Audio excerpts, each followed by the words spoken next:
ఇంకొకటండి మనకు మన ప్రెస్ మీట్ జరిగింది. ప్రెస్ మీట్ జరిగిన రోజు లావణ్య ఇక్కడికి వచ్చింది. మాన్వి మల్హోత్రా తీసుకెళ్ళిపోతుంది నన్ను రాజధాని కలవనీయకుండా అని చెప్పేసి అదొక ఎలిగేషన్ చేసింది. ఆ రోజు మీరు కూడా వచ్చారు ప్రెస్ మీట్ దగ్గరికి. ప్రెస్ మీట్లో మీరు రాజుతో మాట్లాడారా, తర్వాత కూడా మాట్లాడారా? ఏంటి రాజు ఏం చెప్పాడు దాని గురించి? గమనించలేదు. ప్రెస్ మీట్లో మీరు రాగానే నేను లేచి మీకు కూర్చోబెట్టి నేను పక్కకి వెళ్ళాను. సరే, అమ్మాయి ఒకటే మాట చెప్పింది, ఇంకా నాకు రాజు వద్దు అని చెప్పేసి వెళ్ళిపోయింది కదా. మరి ఆయన వద్దు, ఆయన ఇల్లు కావాలా, ఆయన కారు కావాలా? ఇప్పుడు అసలు రంగు బయటపడుతుంది. ఓకే, ఆయనకి ఆవిడకి ఏం కావాలనేది చాలా క్లియర్గా బయటపడుతుంది. ఒకవేళ ఆయన వద్దు అనుకుంటే ఆయన కారు ఎందుకు, ఆయన ఇల్లు ఎందుకు? తన ఇంట్లో ఉండి తన కారు వాడి తన మీదే కేసులు పెట్టే మహా. అయితే ఇంకోటి కొన్ని ఫోటోలు చూపిస్తున్నారు, తను రాజుకి నాకు పెళ్ళయిందని చెప్పి మంగళసూత్రంతో ఉన్న ఫోటోలు చూపిస్తున్నారు కొన్ని, మీరు చూసారా?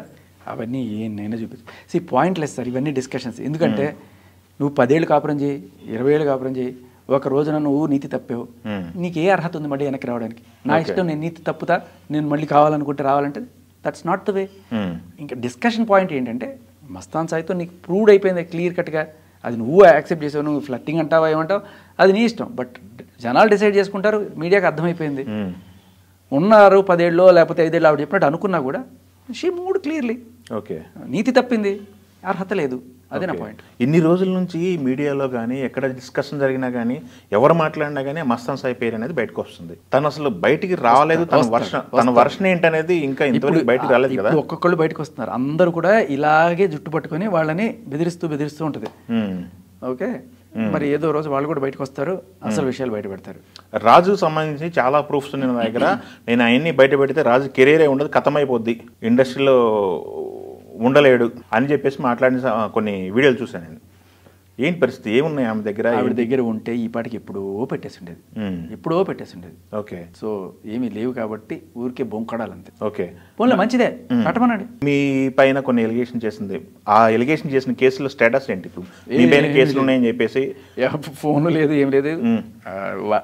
కంప్లైంట్ చూసా, తలా తొక్కలేదు, ఏదో ఆడపిల్ల ఇచ్చింది కాబట్టి ఎఫ్ఐఆర్ చేశారు. Okay, nothing is there. మీకు మిమ్మల్ని పిలవటమో మిమ్మల్ని రిప్లై అడగటం ఏమీ చేయలేదు.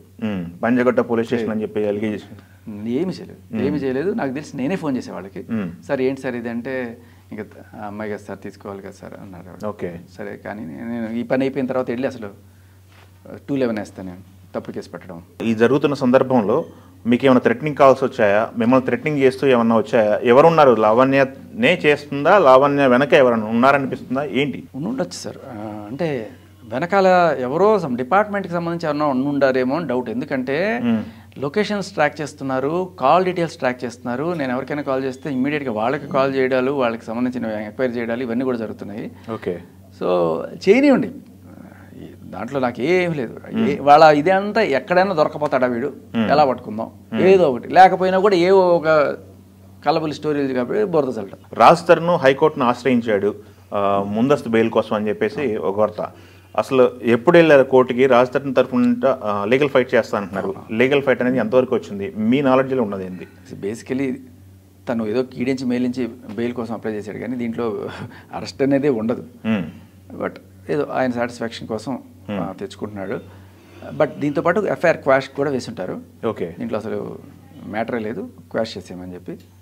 సో అది ఓకే. మీకు రాజ్ తరుణ్కి ఇప్పుడు నిన్న మొన్న ప్రెస్ మీట్లో కూడా క్వశ్చన్ రైజ్ అయింది. రాజ్ తరుణ్కి మీ సెలబ్రిటీ హోదా ఎఫెక్ట్ అవుతుంది కదా, మీరేమి ఇన్ని రోజులు ఎందుకు ఆగారని చెప్పేసి ఒక క్వశ్చన్ కూడా ఎదురైంది. ఈ రోజు మీరు 15 రోజుల నుంచి సెలబ్రిటీ హోదా పోతుంది కదా, ఆయన జరిగిన అన్యాయాన్ని తనేమో రివర్స్ కేసు పెట్టేది ఉందా? తన ఆస్తులు ఉన్నాయి అన్నాడు, వాటిని హ్యాండ్ ఓవర్ చేసుకోవడానికి. అదే అండి, ఇల్లు ఖాళీ చేయించడానికి చేయాల్సిన పనులు అండ్ అలాగే ఆవిడ తన మీద పెట్టిన తప్పుడు కేసులకి రివర్స్ కేసు పెట్టడం ఇవన్నీ కూడా జరుగుతాయి. సో ఇవన్నీ కూడా మీకు మీరు కాంటాక్ట్లో ఉన్నారా? ఇప్పుడు కాంటాక్ట్లో. ప్రెస్ మీట్కి ముందు కాంటాక్ట్లో లేరు?